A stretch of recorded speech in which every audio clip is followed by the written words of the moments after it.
Welcome back to the deep dive. We grab a whole stack of sources, the research, the data, all the tricky arguments, and we really try to boil it down to what you need to know. Today, we are cutting through all the noise. Forget the fad diets, the quick fixes. We're diving straight into the real deal. The science, the strategy, and yeah, the psychology you need for sustainable weight loss. Our mission here isn't about dropping pounds fast only to find them again. No. We're aiming higher. We want to unpack the balanced, science-backed ways that lead to real, lasting change. And ultimately, a better quality of life. It's like building a solid structure, one that actually holds up when things get tough. Exactly. And that structure, for anyone who's, been on that dieting roller coaster, it really rests on three core pillars. It's not just counting calories, not by a long shot. Sustainable weight management means you've got to weave together the science bit, the practical strategies, and maybe most importantly, mastering those mindful behavior changes. If you neglect even one of those, the whole long-term effort gets, incredibly fragile. Okay, let's unpack that. Starting with the science seems right because, everything else kind of builds on understanding how our bodies work, doesn't it? At its heart, weight loss comes down to energy balance, metabolism, and nutrition. Simple on the surface, maybe? Biologically, yeah, the starting point is pretty clear-cut. Your body needs energy from food calories. And weight loss happens when you use more energy than you consume. That's the calorie deficit we always hear about. But, and this is a crucial bit, not all deficits are created equal. How you create it matters a lot. Right, that's the real sticking point, isn't it? The sources we looked at really hammer this home. Just aggressively slashing calories often backfires. People crash diet, get that fast deficit, but then they risk triggering the body's, survival mode. Precisely. The body basically thinks, uh-oh, starvation, and it starts slamming the brakes on its basal metabolic rate, the BMR. That's the energy you burn, just existing, breathing, thinking, keeping warm. Cut calories drastically, and your BMR can plummet, which means you then have to eat even less just to stay at that new weight. Forget losing more. It becomes this really challenging metabolic trap. And that explains the personalization aspect, why one person can handle a certain deficit fine and another just struggles. Genetics, hormones, age, even how much muscle you have, all feeds into that BMR. Your personal calorie burning rate is, personal, unique. Absolutely, and that variant is exactly why a truly science-based approach has to be customized. Right. It can't be a one-size-fits-all meal plan. The focus shifts, you see. It's less about just starving yourself and more about making sure your body works sufficiently while in that deficit. And that leads us straight to balanced nutrition. Okay, so metabolic efficiency, what does that balance actually look like? We know we need the macros, carbs, fats, proteins, and the micros, the vitamins and minerals, but how do they fit together for efficiency? Quality is paramount. Let's take protein. Your body uses way more energy just to digest and process protein compared to fats or carbs. It's called the thermic effect of food, or TAF. So getting enough protein helps you feel fuller, longer. It helps preserve muscle mass, which keeps that BMR higher, remember? And you're actually burning a few extra calories just by eating it. Leading to burn calories. That's interesting. And don't forget the micronutrients. They're like the spark plugs. B vitamins, for instance. Absolutely essential for the pathways that convert food into energy. If you're deficient in key nutrients, your body literally can't run the metabolic processes needed to burn fat effectively. So yes, a calorie deficit is the basic math, but the quality of those calories dictates how well your body actually uses that fuel. Does it work smoothly or just kind of sputter out? That makes a lot of sense. Okay, understanding the science is step one, the foundation. But knowing isn't doing right. We need to bridge that gap. How do we take all this metabolic knowledge and turn it into, practical daily strategies that actually stick long term? Strategy starts with managing expectations, setting realistic goals you can actually achieve. It's all about gradual progress. The research consistently shows losing maybe half a pound, maybe a pound a week. That's far more sustainable than trying to drop weight really fast, aiming too high, too fast. That usually leads to feeling deprived, burnt out, and ultimately feeling like you failed. It sets up that negative cycle. And the practical eating habits that come up again and again in the research, they seem to be as much about how and when we eat, not just what. Things like meal planning, portion control, and maybe the biggest one, mindful eating. Oh, mindful eating is huge. It's really about tuning in, paying attention to your body's signals like, am I actually hungry? And just as importantly, recognizing when you're full or satisfied. So many of us eat so fast, the fullness signal doesn't even have time to register. Simple tricks like putting your fork down between bites or really smelling and tasting your food. They help break that mindless eating cycle. And then there's the other side of the energy equation, physical activity. regular movement. But it's not about punishment, right? Not earning your food. Absolutely not.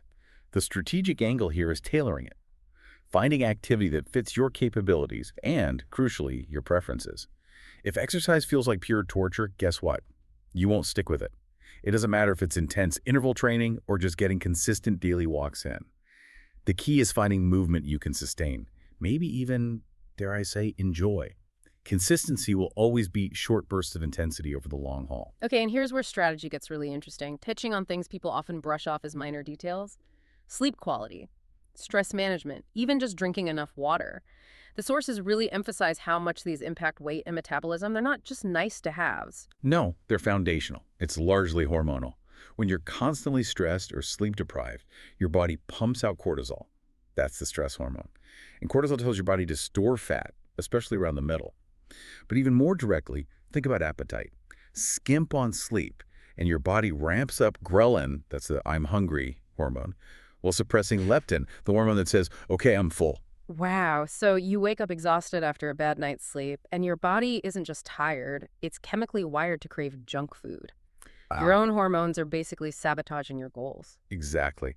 And realizing that connection, how sleep and stress directly mess with your hormones and appetite, it really shows how much of this whole journey is fought and won in the mind, not just on the plate or in the gym. Which brings us perfectly to that third critical pillar, Right. the psychological one. The mindset piece, it feels like this is just as important, maybe even more important sometimes, than the diet and exercise plan itself. Weight management is so tangled up with our mental habits, how we cope emotionally, how we see ourselves. This is often where people stumble, isn't it? Even after making good progress physically. We see these common struggles all the time. The frustration from, say, comparing yourself to unrealistic images online, or emotional eating, using food to soothe or reward or just cope with life. And then that awful negative self-talk that kicks in after any little slip-up. So how do we build a healthier relationship with food and our bodies? How do we become more resilient? The sources mention things like self-monitoring, just keeping track, Yep. and cognitive behavioral therapy, CBT. Yeah, CBT in simple terms for this context is about learning to catch and reframe those unhelpful thought patterns. It helps you spot those negative automatic thoughts, oh, I ate one biscuit, the day's ruined, might as well eat the whole packet kind of thinking, and then consciously replace it with a more rational, balanced response. Interrupting that spiral reduces the risk of a small lapse becoming a full-blown relapse. Yeah. It builds mental toughness. So it turns what felt like a disaster into just data, something to learn from. Another key technique mentioned is self-compassion, being kinder to yourself. Sounds simple, but maybe it isn't. It sounds simple, but it's incredibly powerful and often counterintuitive for people stuck in a cycle of self-criticism, guilt, and shame. They just trigger more stress.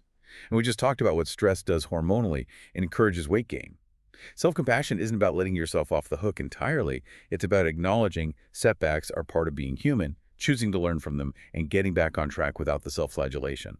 It's a shift from just changing behavior to changing your identity. Changing identity, that sounds deep. What do you mean by that? Well, think about it. If you see yourself as just someone on a diet, that identity is temporary by definition. What happens when the diet ends? Often the old habits, the old identity creep back in. But if you start to genuinely see yourself as someone who values their health or someone who enjoys moving their body, those behaviors become integrated, part of who you are. That makes them much easier to sustain long-term, almost automatically, regardless of day-to-day fluctuations on the scale. Okay, identity shift. Got it. And finally, motivation. The sources make a really clear distinction between extrinsic motivation, doing it for looks or a number or what others think, versus intrinsic motivation, the internal drivers. Exactly. Intrinsic motivation comes from within. It's focusing on goals like having more energy day to day, improving your mobility so you can, garden without pain, reducing inflammation. Yeah. Or just being able to chase your kids or grandkids around without feeling breathless. Those internal rewards, they are so much more powerful for sticking with it because you feel them every day, not just when someone compliments you or you hit a specific number. They fuel resilience. And maintaining that intrinsic drive, especially when things get tough, Mm-hmm. that's where support systems come in. The research highlights that too. You don't have to go it alone. Definitely not. Whether it's friends, family, maybe a coach or a support group, having that network provides accountability when your own motivation wavers. It offers encouragement when it feels like an uphill battle. It helps reinforce that positive identity shift we talked about and reminds you of why you started those intrinsic reasons. So wrapping this all up, what's the big takeaway for you listening right now? We've covered a lot of ground, science, strategy, psychology, but the core message seems really clear. Sustainable weight loss isn't about finding the right diet. It's a much bigger picture. It's a holistic process, really, weaving together that scientific understanding of your body with practical daily strategies and, critically, the psychological skills for motivation and resilience. Yeah, this integrated approach, looking at all three pillars, that's what truly helps people break free from that exhausting yo-yo dieting cycle. Gaining it all back, feeling defeated, it shifts the whole game. From short-term restriction and misery to building habits that support lifelong health and well-being, it's about so much more than just a number on the scale. Look, this journey, it takes real patience. It takes commitment. And maybe the hardest part for many of us, it takes genuine kindness towards yourself along the way. But the rewards, they're not just about health markers. They're about confidence, energy, just a fundamentally better quality of life. They are absolutely worth the effort. So as you think about all this, maybe ask yourself, which of those three pillars, the science, the strategy, or the psychology, feels like your weakest link right now? Because focusing there, that's probably where your most powerful, lasting change is waiting to begin.